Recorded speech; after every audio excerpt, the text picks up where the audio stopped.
200 సంవత్సరాల క్రితం ఒక అద్భుతం మన దేశంలో పుట్టింది.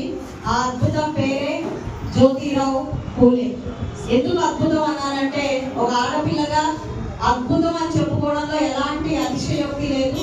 నేడు ఆడపిల్ల అంతరిక్షంలోకి వెళ్తుందన్నా, చదువు సంధ్యలతో ముందుకు వెళ్తుంది అన్న నాటి పూలేనే ఈరోజు స్ఫూర్తి అని చెప్పుకోవాలి.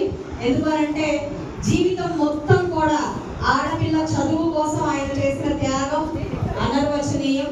తన భార్యని సొంతంగా చదువు నేర్పించి విద్యా బుద్ధుల్ని అందించి ఆవిడనే దేశంలో మొట్టమొదటి ఉపాధ్యాయురాలాగా మలిచి ఎందరో ఆడపిల్లల్ని బయటికి తీసుకొచ్చి ఎంతో అభివృద్ధి పథంలోకి నడిపించిన మహాత్ములు ఎవరైనా ఉన్నారు అంటే అది జ్యోతిరావు పూలే గారే.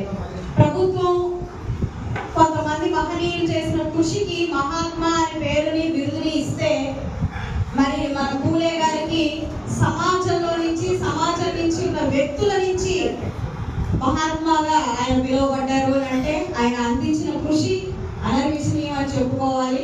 ఆయన యొక్క ఏకైక నినాదం చదువుకోవాలి, చదువే అజ్ఞానాన్ని తరిమేస్తుంది, ఆ జ్ఞానం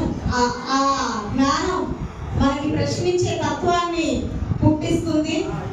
ఏదైతే ప్రశ్నిస్తాడో అతను సమాజ మార్పుకి దోహదపడతాడు అని చెప్పి పూలే గారు చెప్తూ ఉంటారు. కాబట్టి ఈ రోజు నాయకులుగా ఎదిగే వారైనా, చదువు సంధ్యలతో ఉన్నత స్థితుల్ని అధిరోహిస్తున్నా అందరూ కూడా ఇలాంటి మహనీయుల యొక్క ఆశీర్వాదం అనే చెప్పాలి.